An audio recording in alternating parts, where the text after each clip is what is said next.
औज़ुबिल्लाहि मिनश्शैतानिर्रजीम बिस्मिल्लाहिर्रहमानिर्रहीम। तो हम आज 8 क्लास की मैथ पढ़ेंगे। 8 क्लास की मैथ पढ़ेंगे। सबसे पहले एक्सरसाइज 1.1 करेंगे। सबसे पहले 1.1 हमारे सामने लिखा हुआ है और इसका हम पहला सवाल करेंगे। पहले सवाल में ये हमसे क्या पूछता है? ये हमसे पूछता है कि सेटों के तमाम तहती सेट लिखें। सेटों के तमाम तहती सेट लिखें। हमें पता होना चाहिए कि तहती सेट क्या होता है। तहती सेट हमें पता होगा तो हम इसके सेट बनाएंगे। तो सबसे पहले हमारे पास जो सवाल दिया हुआ है वो सवाल हमें दिया हुआ है। मैं इसकी पहली जुज़ करता हूँ। पहले सवाल की इसकी पहली जुज़ जो हमें दी हुई है वो है, पहली जुज़ हमें दी हुई है खाली सेट, ऐसे ब्रैकेट। तो हमें पता है कि इसमें ताती सेट मालूम करना है। तो ताती सेट हमें पता है कि अलग अलग करके लिखना होता है, लेकिन इसके अंदर कोई सेट ही नहीं है। तो ये खाली सेट है। तो हम इसको कैसे लिखेंगे? हम इसका जवाब लिखेंगे, इसको हम जवाब लिखेंगे ऐसे करके, यानी कि ये खाली सेट है ऐसे। ये इसका हो गया जवाब। ये कैसे आया कि इसमें हमसे यही पूछता है कि ताती सेट में हमसे यही पूछता है कि इसमें सेट कौन कौन से उनको अलग लिखना होता है, लेकिन इसके अंदर कोई सेट ही नहीं है। तो हम इसको कहेंगे ये क्या है? खाली सेट है। तो इसके बाद दूसरी जुज़ है हमारे पास, उसको हम हल कर लेते हैं। दूसरी जुज़ हमारे पास है, उसको मैं लिखता हूँ। दूसरी जुज़ मेरे पास है ब्रैकेट के अंदर 1 लिखा हुआ है। तो इसमें भी हमने वैसे ही करना है जैसे पहले सवाल में किया है। पहले सवाल में क्या किया था? सेटों को अलग अलग करके लिखना था, लेकिन उसमें कोई सेट ही नहीं था तो वो खाली था, तो हमने उसको खाली सेट लिख दिया। अब दूसरी जुज़ में हम देख रहे हैं कि इसमें 1 है, यानी कि इसमें 1 है। तो इसी तरह पहली जुज़ की तरह इसमें पहले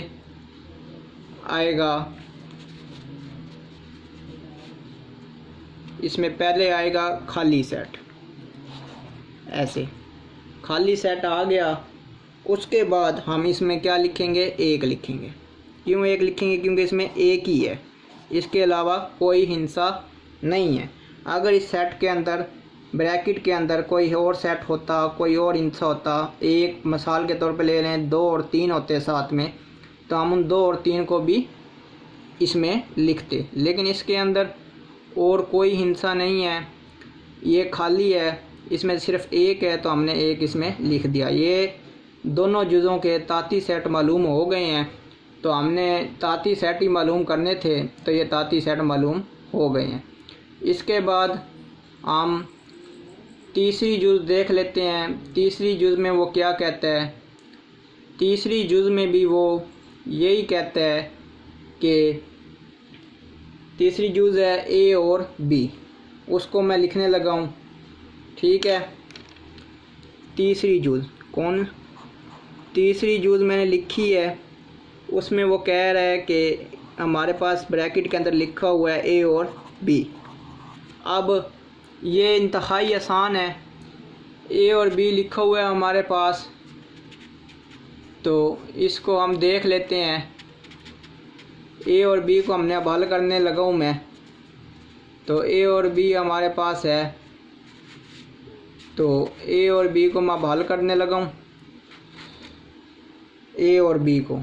तो इसी तरह ए और बी में भी पहली जुज़ों की तरह सबसे पहले क्या आएगा? खाली सेट आएगा। खाली सेट मैं लिख देता हूँ। ये सब की तरह क्या आ गया? पहले खाली सेट आ गया, ठीक है। उसके बाद जिस तरह हमने पहले किए थे, अब क्या आएगा? ए आएगा और इसको हम ब्रैकेट में बंद कर देंगे। और इसके बाद क्या आएगा हमारे पास, इसके बाद हमारे पास आएगा बी। बी आ गया, ठीक हो गया। अब आ गया बी। तो ए और बी को हमने अलग अलग लिख दिया और तीसरी बार आएगा ए और बी। पहले हमने खाली सेट लिखा और फिर ए को लिखा और फिर बी को लिखा और फिर हमने ए और बी को इकट्ठा लिख दिया। ये हमारा तीसरी जूज हल हो गई है। ये हमसे क्या पूछ रहा था कि सेटों के तमाम ताती सेट लिखें, तो हमने सबसे पहले पहली जूज का हल किया है, फिर दूसरी जूज को और फिर तीसरी जूज को। तीसरी जूज में क्या था, ए और बी था। ए और बी लिखा हुआ है, ये ए था और ये बी था।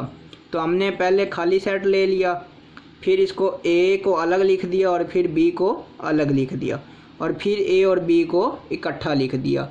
ये हमारा जवाब आ गया, ठीक है। तो हम इसको लिख सकते हैं कि ये हमारा जवाब है, ऐसे, ठीक है, सही हो गया। अब हमने पहला सवाल अपना हल कर लिया। तो पहला चैप्टर है, पहली ही मशक है और पहली मशक का पहला ही सवाल है। पहला सवाल हमारा मुकम्मल हो गया है। इंशाल्लाह हम दूसरी वीडियो में अपना दूसरा सवाल हल करेंगे। ये सीरीज़ साथ साथ चलती रहेगी, ये सीरीज़ मुकम्मल चलेगी। तो ये दूसरा सवाल देखने के लिए मेरे चैनल को सब्सक्राइब कर दें ताकि हर नई वीडियो आपको फ़ौरन मिलती रहे, ठीक है। शुक्रिया, अल्लाह हाफिज़।